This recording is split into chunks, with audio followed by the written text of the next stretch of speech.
Alright then everyone, it's your flower Cloudy. I know I usually speak for real to you, however I've been so busy rapping and singing, plus I'm all blocked up from crying all day, so don't all go coming at me that I use text-to-speech app instead of speaking for real. I will speak for real in my next speech hopefully. Now, a lot of you have been asking me for this and I feel like I really don't want to let anyone down, plus it really would be a great thing for you all to find out. A lot of you been wanting to know how a blind/visually impaired person is able to live a normal life like everyone else.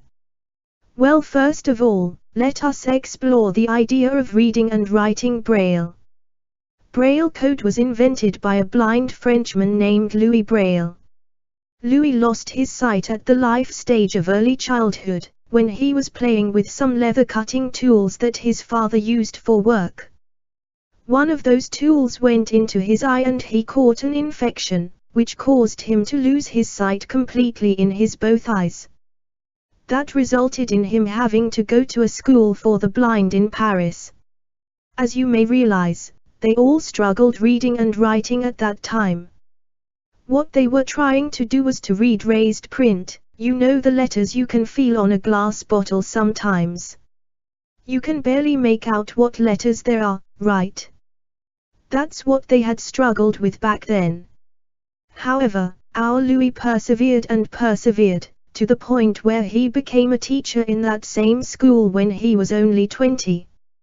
During the time of him being a teacher, an army officer visited the school to show them the tactile writing that was used in the army. They were trying to write in dots and patterns without the need of the light in order to be able to hide from the enemy. Like the other stuff, Louis considered it as very complicated, and after 2 years of experimenting, he came out with his own code, which today we know as Braille. There has been a massive evolution of writing Braille over the years of its existence.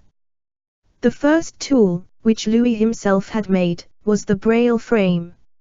Very old, but I still have it. I love it. I can write no problem with it. What it is, it's a small frame, can be a 4 or half a 4, with some holes for the Braille dots and a lid with the letter cells. What you do is you lift the lid, put the Braille paper inside, close the lid, and feeling for where the cells are, you write with a little Braille pin. The only difficulty, not a difficulty for me it isn't, is the fact that you have to write from right to left, so backwards. Then pull the paper out, turn the page over and only then you can read it. I can tolerate that. I love getting up at 3 a.m. and sitting with the frame on my lap and writing. The next tool, way louder than the frame, was the Brailler. I also have it, I love it, and can write no problem with it.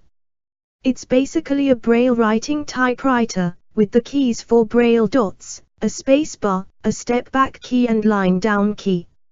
It doesn't write letters backwards, and to write one letter you hit several keys at the same time, that puts the right dots you need to make the right letter. However, I couldn't use that one in the middle of the night, as it clicks, and from a distance someone would tell that I'm writing something and I don't want anyone to know what I'm doing at night. Thanks an awful lot. With the evolution of technology, the newest tool of writing Braille is a small machine called a Braille Note. It's like a small tablet with the Braille keys, new line key and delete key. However, instead of a screen, it has a Braille display, on which you can feel what you're typing. How cool's that? The latest version of it, called Braille Note Touch, as well as the Braille display, it has an actual touch screen which allows a sighted person to read your writing, in case that sighted person can't read Braille. Alright. I tried making it as brief as possible, it's just there is a lot of detail and you want to include everything, but don't want to be too much of a headmistress at the same time. Now then. A lot of you ask me this, Cloudy, how can you read and write messages, reply to comments and upload videos without being able to see?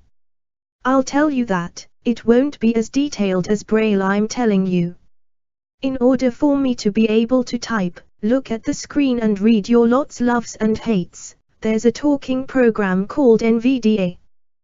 What it does, is that it reads stuff off the screen to you and tells you what keys you hit and what you typed. As well as this, the skill of touch typing helps me to know exactly where the keys are, without needing to look at them. See? Wasn't that detailed, was it? There are lots of pieces of technology with the talking function nowadays. Talking clocks, talking microwaves, talking scales, thermometers, even color detectors. Also, there are life aids like liquid level indicators.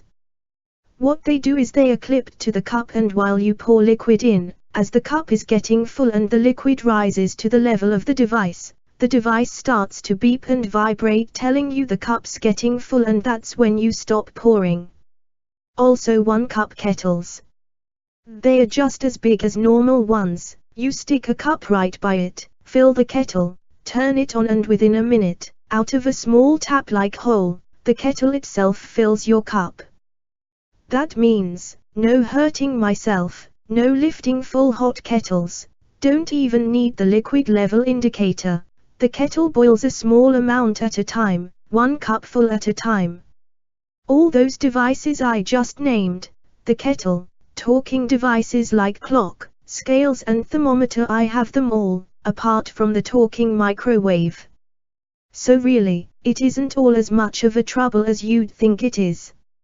If there's anything you would like me to clarify, or add, or anything you'd like to ask, please write down below and I'll reply to you with the relevant information. Wishing you all best of luck, and let's hope I won't be full of cold for too long. Need my tracks going.